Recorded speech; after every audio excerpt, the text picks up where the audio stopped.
Sortez du cadre, présenté par Nikos Aliagas. Tous les samedis, 11h30 sur Europe 1. Quand tu vois, par exemple, tout ce qui est écrit sur toi sur Internet, c'est immonde. Ouais. C'est immonde. Vous y allez le bon et le mauvais. Mais vous passez pas votre temps sur Google. Moi, je non. regarde parce que ça m'intéresse de savoir qu'est-ce que le public pense de toi. Alors évidemment, tu as des choses formidables, tu as des choses épatantes. Puis après, tu te dis, mais attends, comment cette personne m'a vu de cette manière? Qu'est-ce que ça veut dire?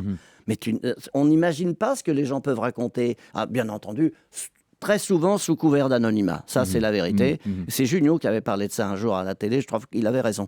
Mais en gros, vaut mieux pas y aller. Et puis, quand les choses arrivent sur toi, c'est vrai, il y a 8 pages sur toi, il est formidable, merveilleux, il est génial, et tout. Puis un autre, là, qui te glisse une peau de banane épouvantable. On retient que la peau de banane. Moi, elle fait plus mal que les bonnes moi, je retiens que pages. ça. Ouais. Un jour, j'ai eu un film qui était très bien, dans lequel j'étais très bien. Tiens, tu vois, bon, excusez-moi.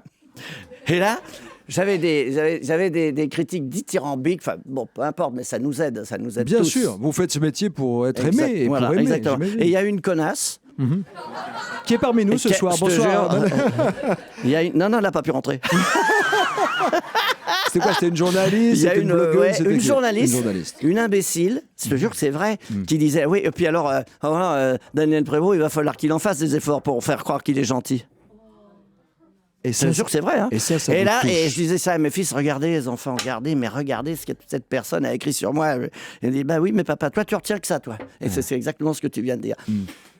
Quand les gens, parce qu'on est des êtres sensibles, on le sait bien.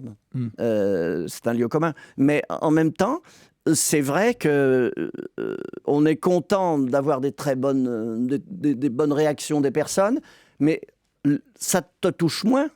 Parce qu'en plus, moi, je m'en fous, mon ego est plein, c'est fini. Tu vois, ma corbeille est pleine de compliments. Mais quand tu as une personne, mais tu sens vraiment la malveillance. C'est ça que je veux dire. La malveillance, c'est grave. Hein.